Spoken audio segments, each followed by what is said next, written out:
Mike. Mr. Secretary, was there a time in which you had to sacrifice not your values, but your view of Cuba in order to be part of the team when you were part of the government?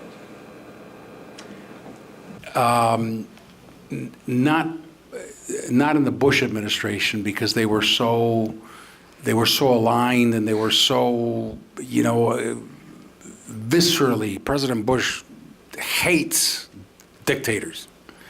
So I never had pressure to go the other way, or to, from the very beginning. I think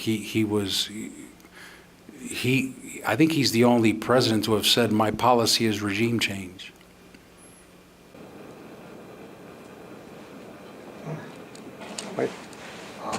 Carlos was wonderful as always, and I'm glad you had a part-time job at Kellogg's and a full-time job with the government. But listen, here's one thing. We got an election coming up in 2016.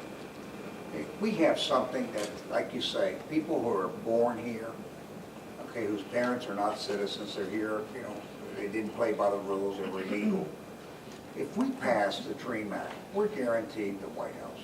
Seriously. The DREAM Act cannot hurt anybody. These people are already in the system. They're as American as we are, number one. Number two, if you talk to, you hit it right on the nail when you said, do they want citizenship? Most of these people, my son has to hire a lot of them, and they want to go home. So I don't know, we lobbied, I was chairman of the U.S. Mexico Chamber, and we lobbied for 5 million work permits. You give these people work permits, they're very happy. They can go home, and they got a legal way of being in our system.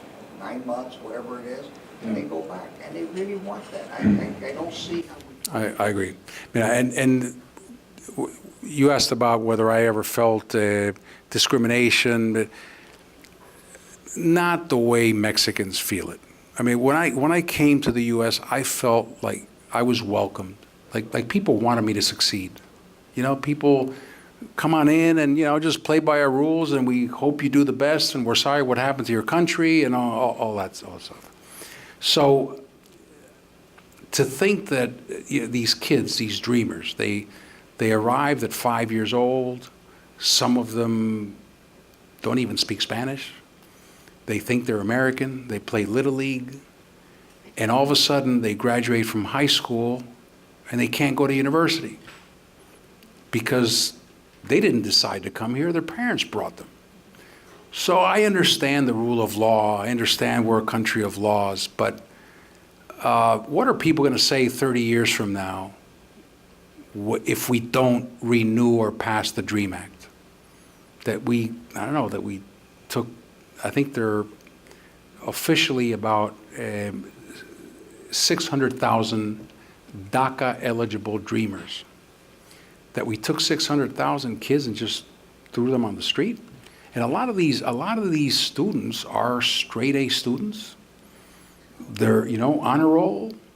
It's amazing, to know that it's not guaranteed that you can go to university, but you still get straight A's. It's incredible will, no? So I hope that, and then that's what hurts the party, is when you have somebody say, oh, if I get elected, I'm going to repeal DACA. I mean, that's, a 17-year-old or a 25-year-old hears that and they start crying. Or the children that are here that don't really integrate. Or they don't integrate, exactly. That they're here and they're really nowhere. And, they feel separate. That's right. That's exactly right. At the end of the day.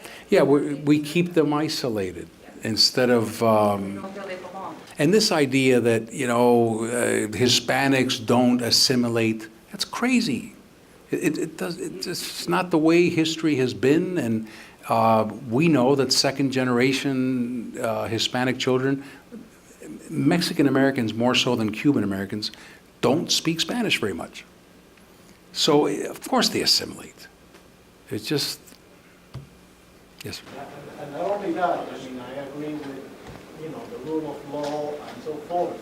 but the immigration crime lacks mens rea, lacks the intention to do harm. Yeah, At least that's it's a right. crime. And personally, I cannot think of a more repugnant crime than avoiding the draft. And, we have the President of the United States who avoided the draft. Giving amnesty, and Carter gave them amnesty. Right. So, That's a good point, because crossing the border illegally without documents is a misdemeanor. But then the people who don't want reform will say, but if you use the fake Social Security card, that's a felony. So, they'll always have something that they can, but yeah, it's a misdemeanor. So, and you're Yes. distributing money to somebody else. Mr. Secretary. Okay, thank you. Go ahead. Mr. Secretary. I heard you talking about the Cuban situation. Mike posed a question to you. This reminds me a little bit what's happening in Cuba and Iran. When Israel was established in 1948, they went through a tremendous economical crisis. And in a meeting of the government, Golda Meir proposed, they didn't know what to do, people were going hungry, Israel was suffering a lot. Golda Meir proposed to declare war on the United States. But you're crazy. We are going to lose, they are going to destroy us. Precisely, look what happened with the Marshall Plan. They rebuilt. Now, with Cuba and Iran, we are seeing here that we are losing our soul. I'm 83 years old. I was in a Cuban jail. I come from Jewish parents that were expelled. My whole family was destroyed in Lithuania, killed except my parents. And I'm listening that we are losing our soul. We are not only counting the economical things, how many people are going to get a job, and something like that. What happens? We are giving a price to all the criminals. To Iran, obviously, plotting to destroy our system with Hezbollah, in Latin America, in Hamas, and all of that. And we are trying, by all means, to build these people, to destroy us. They want to destroy us. What is the rationale? Isn't somebody thinking that we are helping all the people that want to destroy the system? They have no intention. What has Cuba done? A member of my family has just put in jail for 20 years in Cuba. He did nothing. How can I support the fact that so many things and Gaviota is going to take 52% of the income that they derive to continue? Also, Cuba is not longer a terrorist country because they haven't shipped a single terrorist in 6 months to Latin America to create guerrilla wars. We don't have to. They have Brazil, they have Ecuador, they have Venezuela, they have Nicaragua. What is the rationale for all this madness? What is the rationale? yeah, I think the point that you made is the most important point. Is if the country is an enemy, then how can you make friends with an enemy? And an enemy for me is someone who wants to destroy you. They would like to see the country go into the ocean. Continue with what you were doing with the sanctions. Iran was suffering with the sanctions, not so much because they built 59 shopping centers in Tehran in the last 3 years. So, because this is, the New York Times and all these people created, in the case of Cuba, Londoño wrote 6 editorials about Cuba, like Cuba was so important. And then Iran, now we give them all this. Secretary Kerry doesn't want to talk about anything but the bomb. The bomb. The rest, they can kill people, they can do all kinds of things. How can you explain to me? And that's such a big politician. One thing that people criticize about the Bush administration is that, I don't know if you recall, but Condi and the president took North Korea off the terror list. And there's a feeling that they did it for legacy, to show that, we were the ones who opened up North Korea. And that's a very dangerous thing. And I think people in the Bush administration will tell you it was a very dangerous thing. Everything that President Obama is doing today is for his legacy. When he makes a speech saying, I see a world without nuclear weapons, I mean, people laugh. But one day people say, remember when he said that? He was the first one who said that. Everything he does And that's what makes the next 18 months so scary. You don't know what he's going to do. Yes, hi, Mr. Secretary Gutierrez. I would like to find out, because your story is very interesting in reference to how you were young and you were in the Kellogg's corporation. You did not have, your degree, and yet you pulled forward. And I would like to find out what can be done for students who are attending universities and they're obtaining their degrees. They have student loans that do not permit them to even acquire a job in their field. And secondly, corporations nowadays is not quite like the corporation of the time period when you were in Kellogg's, because now they're hiring, what they're doing is that they're hiring through candidates, but through temp agencies. And this puts a very big tamper on young people that have this notion that working for a corporation is a security for them. How can this be changed? Look, I think the education system is a little bit flawed. It hasn't changed for 50 years. So what people learn in 4 years is pretty much the same as they learned 40, 50 years ago. And think about how much the world has changed. So when I went to university, I was already working, and I picked the courses that I wanted to take. And I learned those courses, and they served me well for my whole career. Today, people learn things that they're never going to use. So we still have, liberal arts. That's wonderful, liberal arts. But what are you going to do with liberal arts? So what I see is education becoming more pragmatic, training people for a job. The student loan thing is, we do have the most expensive education in the world, the best at a university level. But there's also, a counter trend. The internet is coming in. You've got companies like Laureate. You have companies that are doing online services. Education is going through a tremendous change. There will always be people who want to be in Miami or be in Harvard, be there at the building and all that and the place. And perhaps those people can afford it. But more and more, there are ways of getting education without having to spend the rest of your life repaying the loan. And how's that? Where? Well, there are online schools. Phoenix is one. I think Laureate has another degree. And many of these are recognized, and they don't cost $40,000 a year.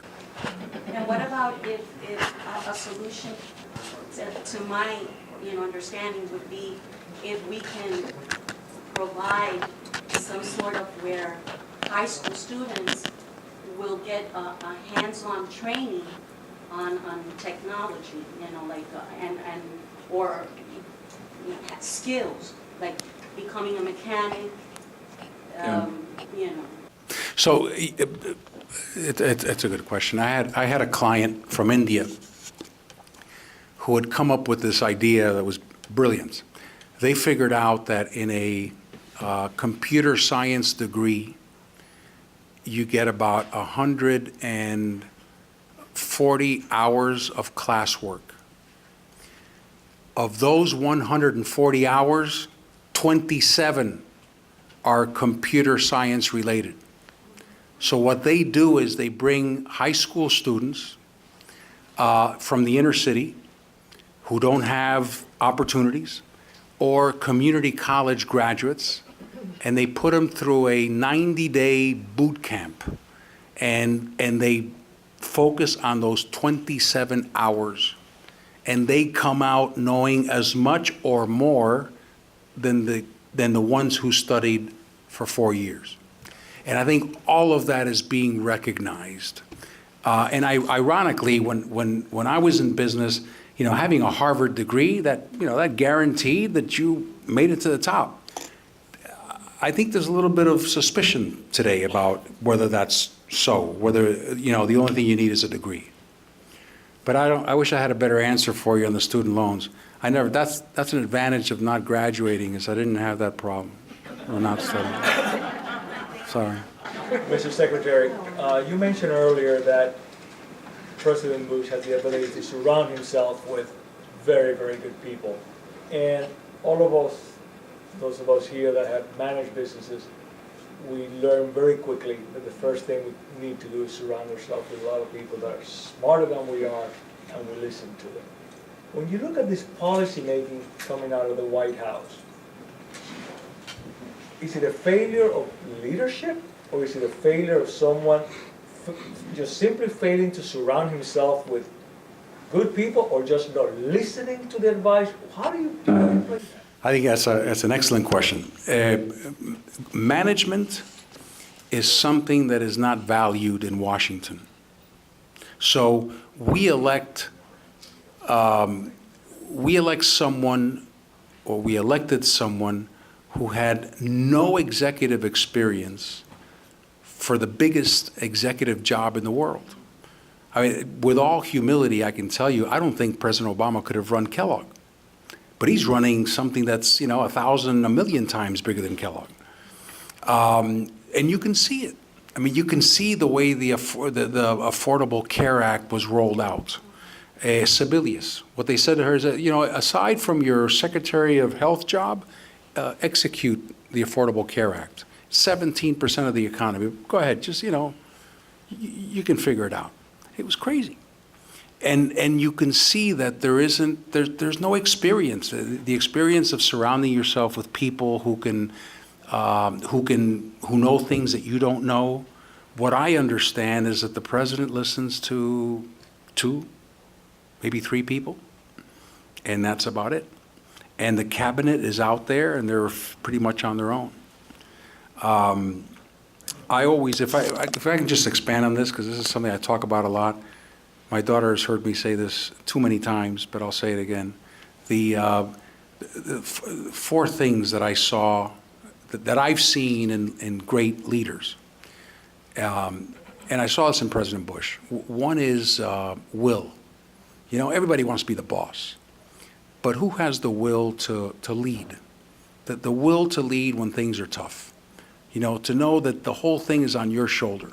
And you're going to confront it, and you're going to be visible when things are bad, and not all bosses have that. The other thing is self-awareness, right? Know who you are and who you're not. I wish I would have known this 30 years ago, because I thought a leader 30 years ago had to do all the talking. He had to win every argument. And he had to be the smartest person in the room. And I realize now how obnoxious I probably was with my people when I started managing people. So self-awareness. What are you good at, and what are you not good at? And what you're not good at, bring in people who are. So I talk a lot about my role model was Roberto Goizueta. I was sitting in Mexico, and I get this Fortune magazine copy with a Cuban-American on the front. It says he's CEO of Coca-Cola. I said, my God, what is this? Maybe another Cuban-American could do it. That was I call it my secret weapon. I had a role model. So I became a student of Goizueta. I think I know more about Coke than the Coke people do. So Goizueta was shy, a very strong Cuban accent. But he had a mind for business, to create value. He had a feel for how do you create value. So as his number 2 person, he hired Don Quijo. He made him president. Don Quijo was a backslapping Irishman who gave great speeches, and everybody loved him. And here's the thing. Quijo was Roberto's competitor for the top job. So the third thing that I notice about great leaders is they believe in something bigger than themselves. That's what I don't see in the president today, especially in the last 2 years. He believes in his legacy. He believes in doing, what's right so that people can read about him in 10 years. When Roberto put Don Quijo in that job, knowing he was his competitor and that there were people on the board who thought Quijo should have the job, he was saying what's important here is not me, it's the institution of Coca-Cola. And that, I think that is an incredible leadership trait. Mr. Secretary, you have significant experience in Asia. I want to know your thoughts on how you view the world vis-a-vis Asia, and since Russia has a significant presence in the region, what you think about the Russian military's activism, increasing activism, and the Chinese military's increasing activism. Yeah, I think they're two very different cases. And I know that a lot of people don't like the fact that I go to China about 4 times a year. I don't see anything communist about China. Russia is, and what the problem with China is the South China Sea. All these little islands, and everyone is building up a navy. So the battleground of the South China Sea is on water. So even the Philippines are building a navy. And that is probably the biggest concern in Asia that worries people. The Russians are different in the sense that I think Russians are more tactical. If you're an enemy of the U.S., you're my friend. And Putin saw a little opening in Georgia, and he went for it. Saakashvili made a mistake, and he invited him in. He saw an opening in Ukraine, he went for it. I don't think Putin has a master plan. I think he's a tactician, which makes him very dangerous because you never know what he's going to do. He's just an opportunist. But it's very obvious that after the sanctions, after Ukraine, he took a trip to Bolivia, Venezuela, Ecuador, Cuba, and Nicaragua. Pretty obvious. So I would be more, and this is my own personal opinion, over the next 10, 20 years, more concerned about Russia than China. I'll tell you something else, and maybe this is not a popular thing to say, but I sometimes hear people say, boy, I worry about Cuba adopting the China model. Again, I go to China 4 times a year, and I've been going to China for 15 years, maybe 20. Gosh, I wish Havana looked like Shanghai. China, the Communist Party runs China, but there's very little communist to the Communist Party. So it's a very different story. I think the Chinese have a little bit more wisdom. I think they think more long term. They understand that, even though Mao was the person who united China, that he made a terrible mistake, that the Cultural Revolution was one of the great disasters of the 20th century. But the Chinese are wise, and they know how to execute. And they run China like General Electric runs the company. They give the governors a budget. They expect the governors to make the budget.